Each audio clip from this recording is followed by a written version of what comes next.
Do you blow dry your gray natural hair? If you do, what's your favorite blow dryer? In this video, I'm going to be sharing with you my experience with the Revlon One Step hair dryer on my gray natural hair. This is what the dryer looks like from the front. It is a mixture of a dryer as well as it has bristles. So you see where the holes are, that's where the air comes out of. And as you're going to see here from the side, again, a little closer picture of the bristles. On the bottom here, you're going to see the controls, which is 3 temperature controls. There's cool, low, and high.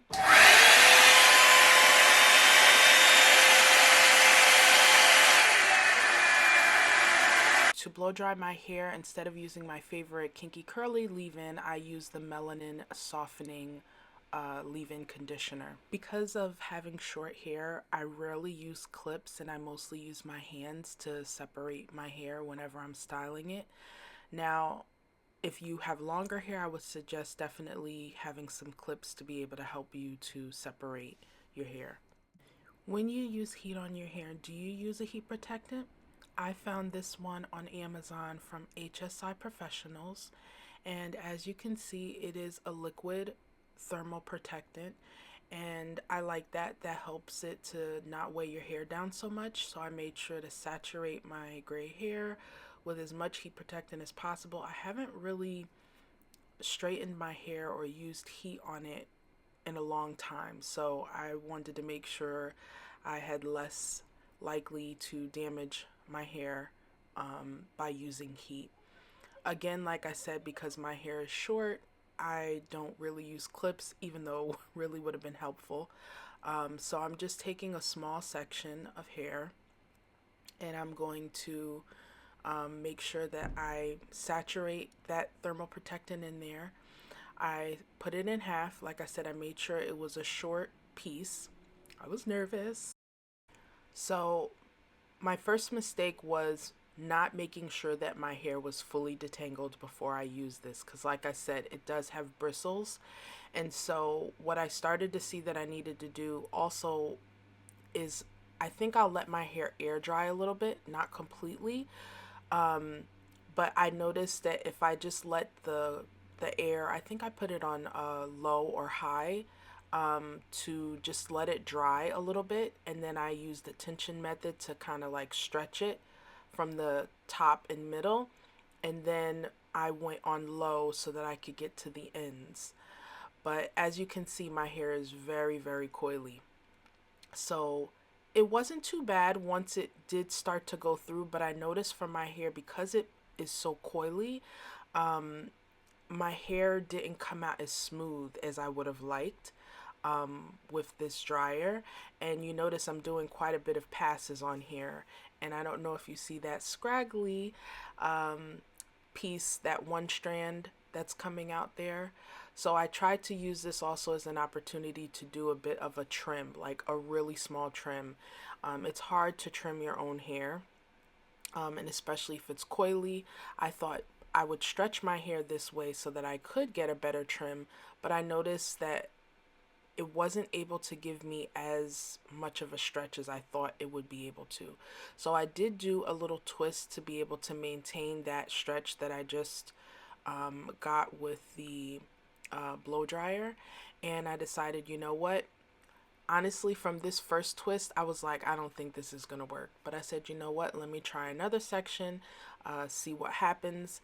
And if you guys saw my last video, I talked about something that can help us on our gray hair journey, which is the mindset of learning to let go of things that are not working for us, and things that maybe we expect that our gray hair should be able to do, but it's letting us know, no.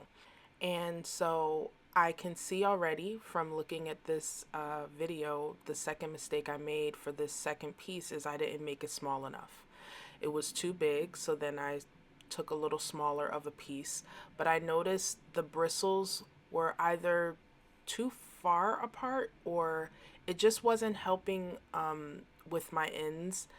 And also, like I said, I didn't make sure that I detangled very well towards the end. So it was able to stretch my hair, but not to the point that I thought it would be able to. So I don't know if that was the temperature that I put it on, or, I've tried blow dryers with comb attachments before.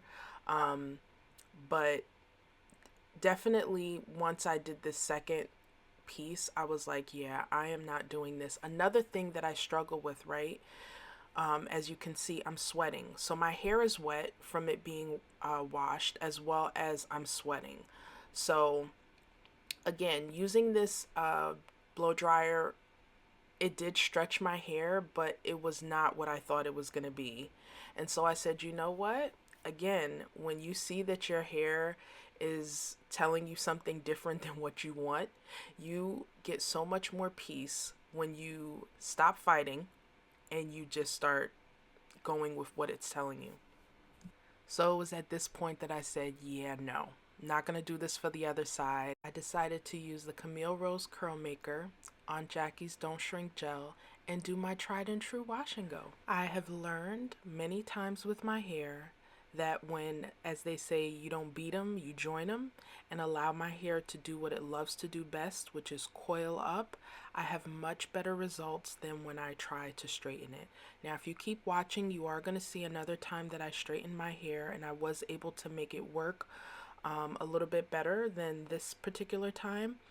But this was an example of once I saw that it wasn't working, I wasn't going to go and waste more energy and get the other side to straighten. I decided, you know what, let me go back to what works.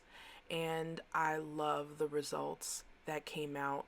And of course, I'm happy that I didn't waste my energy continuing to try to get my hair to do something that it didn't want to do.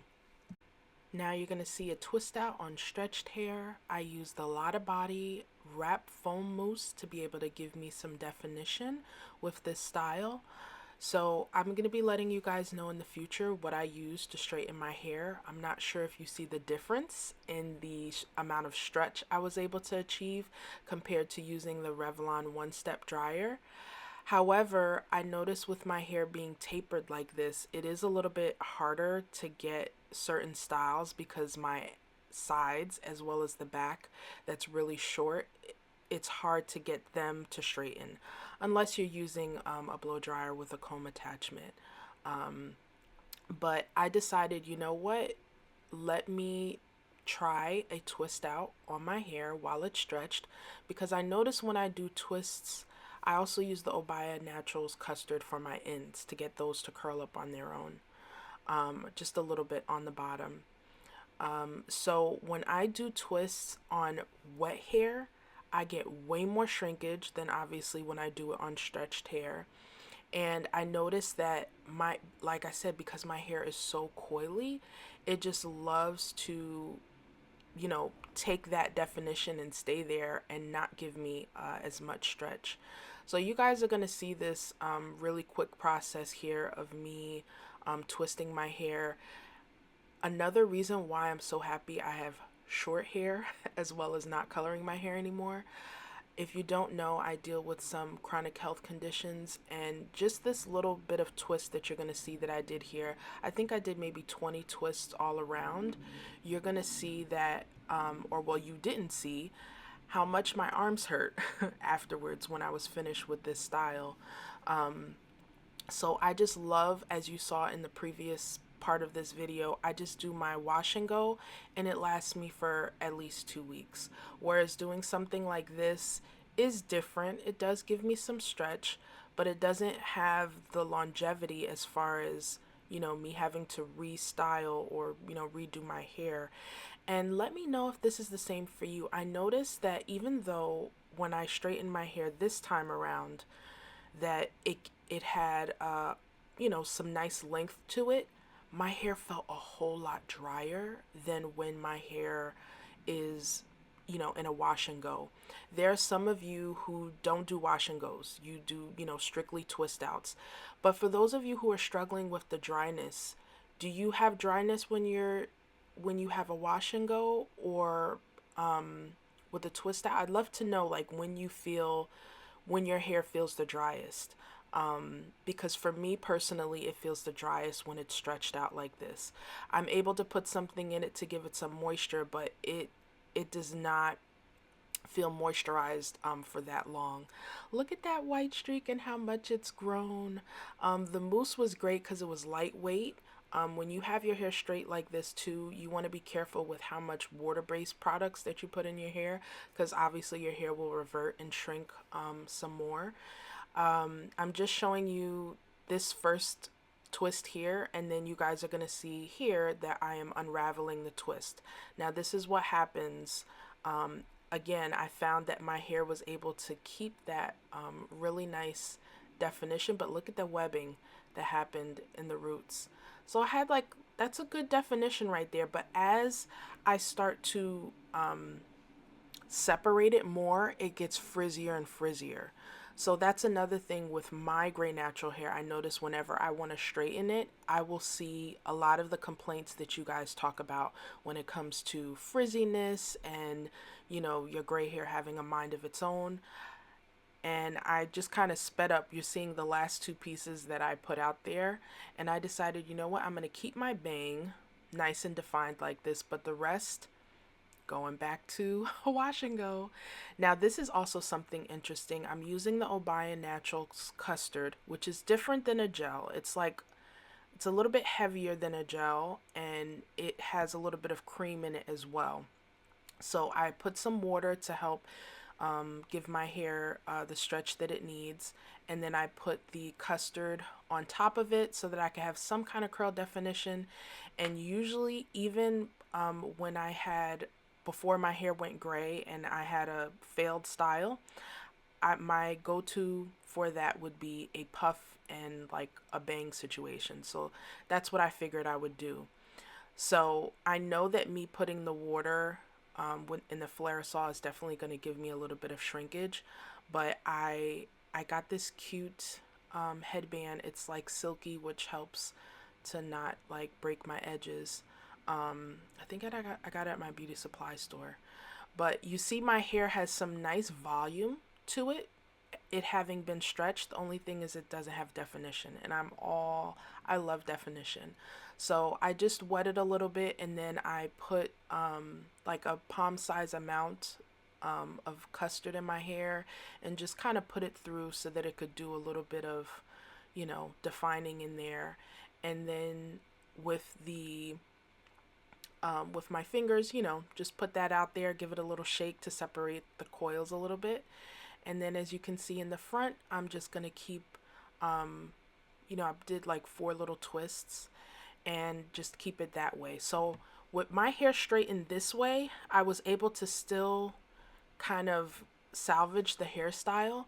Another thing I like to do if my hair is stretched like this is to do updos, and you're gonna see 2 or 3 different styles that I was able to achieve with my hair stretched. So yeah, I'm learning to let go of what I think my hair should do and just listen to what it says it will do. So here are the updos that I was able to use with some braiding hair, gray braiding hair. I was able to put it into my ponytail and wrap it around and put a little head wrap that I got from Amazon around it to cover the tapered sides in the back of my hair. Here is another updo style with curls in it, and I was able to achieve 2 bun type styles with my hair stretched and put into a ponytail. And that ponytail I did get, it is a drawstring ponytail from my local beauty supply store. So I hope you enjoyed this video. I thank you guys so much for watching. Please put any questions that you have in the comments, and I will be doing an upcoming video showing you guys the many different hairstyles that I've tried with my gray natural hair. Until then, I'll see you on the next video. Bye.